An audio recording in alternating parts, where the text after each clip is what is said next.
Let's talk about the union. Why do the Conservative Party continue to say now is not the time? Are you not just looking increasingly undemocratic as you continue to trot out that line? The reason we continue to say now is not the time is because now is not the time. You know, we're facing a cost of living. Hang on, let's talk about the democratic mandate that the SNP say they have. Just as recently as May, the SNP were the biggest party in the local elections here. They gained 22 councillors. Your party, the Conservatives, lost more than 60. The Scottish election in May last year, they got 47% of the vote, and with the Greens, they form a pro-independence majority at Holyrood. In the last general election, they won 45%.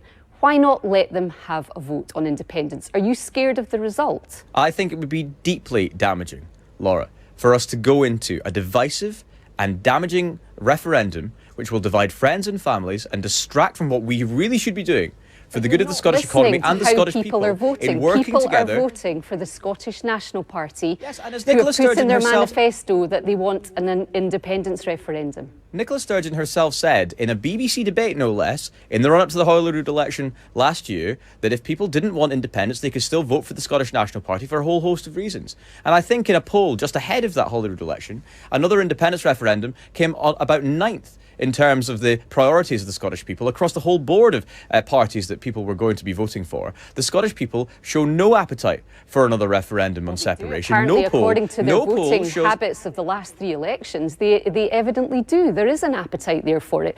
This yellow wall that Penny Mordaunt mentioned today, is that not a reality that your party just needs to acknowledge? Let people vote on it.